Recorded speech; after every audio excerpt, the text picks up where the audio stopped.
Bonjour à toutes et tous, je suis Hervé du blog Boucher Double et je vous souhaite la bienvenue pour cette nouvelle vidéo dans laquelle nous allons voir les principales erreurs et demi-vérités qui sont propagées par les médias lorsqu'ils parlent d'alimentation alcaline. En effet, dans tout ce que j'ai pu lire, voir ou entendre depuis que je cherche des informations sur ce sujet, je me suis aperçu que les médias, qu'ils soient sur le net ou ailleurs, même en presse écrite et parfois même dans la presse spécialisée, lorsqu'ils parlent de l'alimentation alcaline, font des erreurs ou propagent des demi-vérités, au risque de créer le discrédit sur le sujet et surtout d'embrouiller les esprits.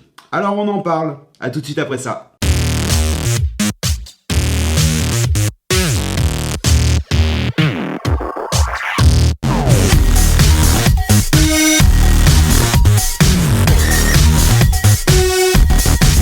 Merci à tous d'être encore là. Il y a quelque chose que je trouve profondément agaçant lorsque les médias parlent d'alimentation alcaline ou d'équilibre acido-basique, ou le lien entre les deux, c'est que si ce n'est pas scientifiquement prouvé, eh bien, pas d'étude égale pas de preuve, égale ça n'existe pas. C'est d'autant plus affligeant qu'il suffit de chercher 5 minutes sur Internet, allez peut-être 10, pour tomber sur un tas d'études qui malheureusement sont souvent écrites en anglais et qui sont libres de consultation.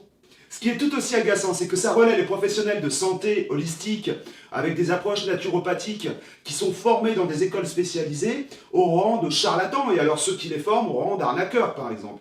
Enfin, moi ça me parle comme ça. Ça veut dire qu'en gros, il n'y a que le médecin allopathe qui ne peut pas se tromper, qui a raison sur la totalité, qui est accrédité par la fac de médecine pour pouvoir parler de la biologie ou de la physiologie, et tout le reste n'existe pas. Table rase. Exactement de la même façon qu'à une époque, la pharmacopée, la grande pharma, a mis de côté les herboristes en disant que c'était pratiquement des druides. Et qu'eux savaient utiliser les plantes, alors que les druides, on devait se méfier. Voilà l'idée. Voilà le processus. Et moi, ça me gêne énormément, ça. Et même si des détracteurs de bonne ou de mauvaise foi sur l'aspect alcalogène ou acidogène sur notre organisme de certains aliments avaient tort ou bien avaient raison, est-il réellement nécessaire d'engager des frais et des études scientifiques pour prouver quelque chose que l'on peut ressentir avec un minimum de bon sens en l'essayant sur soi-même comme quelque chose de bénéfique et de salutaire pour notre organisme? Personnellement, je pense que non, c'est pas utile de faire des études à n'en plus finir là-dessus. Ce sont des faits avérés, je les ai expérimentés, je le vis au quotidien.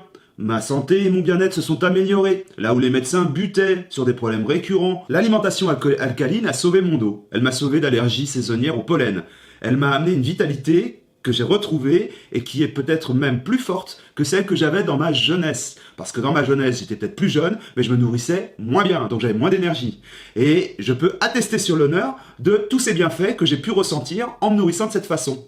Et ça, c'est juste du bon sens. J'ai testé, j'ai essayé, et maintenant, je pourrais dire que j'ai approuvé puisque je continue. En plus, l'alimentation alcaline ne peut pas vous carencer, elle n'est pas dangereuse pour la santé puisqu'on se réapproprie des proportions et on apprend ce qu'est un aliment alcalin ou un aliment acide de façon à ce que les proportions dans l'assiette soient adaptées à notre santé et à nos besoins physiologiques. Puisque ce sont justement ces besoins-là qui sont souvent bafoués et par ignorance ou par manque d'information, on a tendance à manger trop acide et surtout à pas suffisamment bouger. Dans un monde, une société où l'absence de preuves scientifiques a moins de valeur pour la réalité que le bon sens, il est important de mener des études. Mais ces études sont coûteuses, certainement très complexes à mener et surtout sujettes au biais. Car il faudrait, pour arriver à faire le lien entre l'alimentation alcaline et l'équilibre ou le déséquilibre acido-basique, une méta-étude dont les données seraient difficiles à cerner et surtout pour laquelle il serait difficile d'éviter d'avoir des biais scientifiques. Alors heureusement, pour ces raisons-là, et comme je vous le disais tout à l'heure, les preuves scientifiques existent. Des études ont été menées. D'ailleurs, je vous mettrai les liens sous cette vidéo, mais elles font débat à cause du fameux biais scientifique. Pourtant, il y a une donnée qui est importante en science, c'est le doute. Le doute est scientifique. Et à partir du moment où on dit, en l'absence de preuves, une chose n'existe pas, cela peut amener à ne plus douter, donc à ne plus chercher. Et ça, c'est bien dommage. Alors, moi je vous invite à tester sur vous-même. Vous aurez des résultats entre 3 et 6 mois plus tard. Vous allez voir si ça vous convient et vous ne vous carencerez pas. Puisqu'à aucun moment dans cette alimentation, on ne retire tout ou partie d'une famille d'aliments. On ne fait que les doser. Que dire de plus? Alors, si en plus, grâce aux recettes Boucher Double, vous arrivez à manger alcalin et gourmand, c'est juste génial, non? Pourquoi vous en priver? Bon allez, Je n'ai rien à vous vendre, donc je vous laisse jusqu'à réfléchir à tout ça jusqu'à la prochaine fois. Retenez que si vous végétalisez votre alimentation davantage, vous l'alcaliniserez davantage. Merci à tous d'avoir suivi cette vidéo.